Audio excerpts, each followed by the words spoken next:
이번에는 회계원, 기초등록, 계정등록에서 계정코드의 등록 항목을 설명드리겠습니다. 계정을 새로 추가할 때 설정해 주셔야 되는 항목들이 있는데 기존의 계정을 복사해서 만드는 방식으로 등록 화면을 보여드리겠습니다. 먼저 복사하고자 하는 계정을 클릭하고 해당 계정을 복사할 텐데요. 저는 복리후생비라는 계정을 클릭하여 하단의 복사라는 버튼으로 내용을 복사하겠습니다. 그러면 이렇게 계정을 등록하는 화면이 나오는데 먼저 코드 정보입니다. 첫 번째 항목인 계정 코드에는 방금 선택했던 계정에 바로 다음 숫자로 지정을 하시거나 혹은 현재 등록되어 있지 않은 숫자를 입력해 주시면 되는데요. 복리후생비가 8109였기 때문에 저는 8110으로 지정하겠습니다. 보통 이카운트에서는 4자리 계정 코드를 많이 사용하기 때문에 4자리 설정을 권장하고 원하신다면 최대 8자리까지 설정할 수 있습니다. 그리고 해당 계정 코드가 혹시라도 중복되지 않는지 끝에 펑션을 눌러 중복 확인 처리를 해주시면 사용 가능한 계정인지까지도 확인할 수 있겠습니다. 그 다음 계정명을 입력해 줄 텐데요. 예를 들어 간식 휴게비라는 걸로 명칭을 정해 주겠습니다. 그 다음 검색창 내용은 우리가 전표를 입력할 때 계정 코드와 계정 명칭 두 가지로 다 검색이 가능한데요. 이거 이외에도 별도의 키워드로도 해당 계정을 검색하고자 하신다면 여기에 원하는 키워드를 넣어 놓으실 수 있겠습니다. 이렇게 하나만 넣으실 수 있는 건 아니고 한 칸을 띄우신 다음에 이렇게 계속해서 검색 키워드를 넣어주시면 되겠고요. 어차피 지금은 비슷한 속성의 계정을 선택했기 때문에 대차 구분과 계정 속성에 대한 내용은 동일하게 두셔도 되겠습니다. 만약 안에 있는 속성이 다른 경우라면 각 항목별로 설정을 바꿔주시면 되겠습니다. 그럼 계정 속성에 있는 항목들을 하나씩 살펴보면 먼저 전표 입력 계정이라고 나와 있는데요. 지금 등록하는 계정이 전표 입력 계정인지 혹은 집계 계정인지 여부를 선택하시면 되겠습니다. 아래에 있는 자동 대체 계정은 해당 계정을 추후에 당기순이익이나 매출 원가 등으로 대체하는 계정인지에 따라 손익, 원가 여부를 설정해 주시면 되겠습니다. 그리고 아래에 있는 계정 종류는 클릭해 보시면 이렇게 자산, 부채, 자본, 손익, 그리고 원가 1, 2, 3으로 되어 있는데요. 이때 지금 등록하는 계정이 어떠한 계정 속성에 포함되는 건지 지정해 주시면 되겠습니다. 이때 원가 1, 2, 3인 이유는 원가 명세서가 제품 제조, 용역, 기타로 나누어져 있기 때문에 이에 따라 각각 원가도 1, 2, 3으로 표시되어 있고 제품 제조 원가라면 1을, 용역 원가라면 2를, 기타 원가라면 3을 선택해 주시면 되겠습니다. 그리고 상위 계정은 해당 계정이 어느 계정 하위에 있는지 선택해 주시면 되는데 예를 들어 복리후생비를 복사하여 만든 간식 휴게비라는 계정은 판매비 및 일반관리비 하위에 있어야 하기 때문에 해당 판관비로 상위 계정을 지정해 주시면 되겠습니다.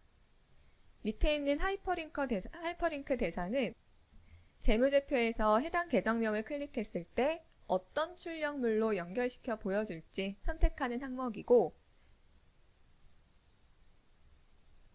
추가 항목 유형은 일반 전표, 지출결의서, 입금보고서, 가지급금 정산서 전표에서 해당 계정을 입력 시에 다른 항목을 추가로 입력하고 싶을 경우 사용하는 항목이 되겠습니다.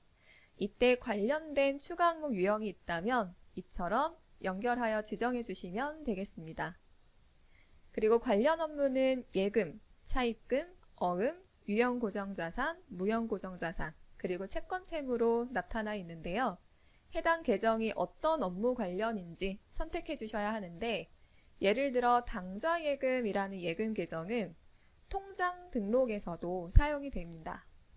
예를 들어 당좌예금이라는 계정은 이와 같이 관련 업무가 예금으로 되어 있기 때문에 우리가 기초등록에서 계좌를 등록할 때 이와 같이 계정에서 당좌예금을 선택할 수 있게끔 되어 있는데요. 만약 당좌예금에서 이렇게 예금과 관련된 업무를 빼고 저장하게 되면 계좌 등록에서 신규를 클릭했을 때 더 이상 계정에서 당좌예금을 선택할 수 없게끔 사라지게 되겠습니다. 다음으로는 채권 채무라는 관련 업무인데요. 회계원 출력물에 있는 거래처 관리대장에서 거래처의 채권이나 채무를 확인할 때 기본적으로 외상 매출금 그리고 외상 매입금이라는 계정으로 기록된 내용만 확인해 보실 수 있습니다.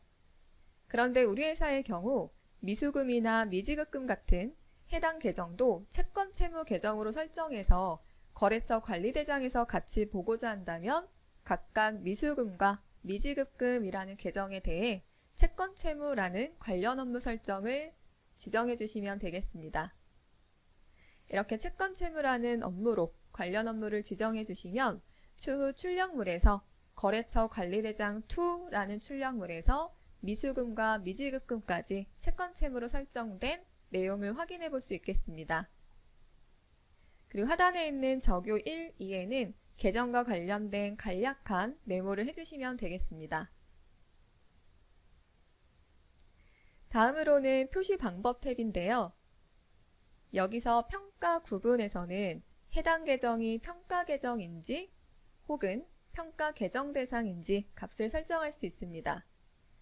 예를 들어 외상매출금이라는 계정은 이렇게 외상매출금과 외상매출금 대손충당금이라는 계정으로 평가 계정과 평가 계정 대상으로 등록이 되어 있는데요. 특히 이렇게 평가 계정으로 등록된 계정을 등록하실 때는 이처럼 평가 순서와 해당하는 대상 계정을 명확하게 넣어주셔야겠습니다. 그리고 밑에 있는 들여쓰기 순서는 값이 클수록 재무제표에서 우측으로 들여쓰기 되는 표시입니다. 그리고 아래쪽에 있는 표시 방법 1과 2가 있는데 표시 방법 1은 국내용 재무제표에 나타나는 설정값이고 표시 방법 2는 국외용 재무제표에 나타나는 설정값입니다. 이때 표시를 선택을 하게 되면 재무제표에 해당 계정명이 보이게 되고 표시명에 입력되어 있는 명칭으로 보이게 됩니다. 인쇄위치는 왼쪽과 오른쪽 중 선택할 수 있고 마지막으로 재무제표에 굵게 나오게 하려면 굵게 표시해 주시고 괄호 표시가 되어 있는 채로 나와야 한다면 괄호에 체크해 주시면 되겠습니다.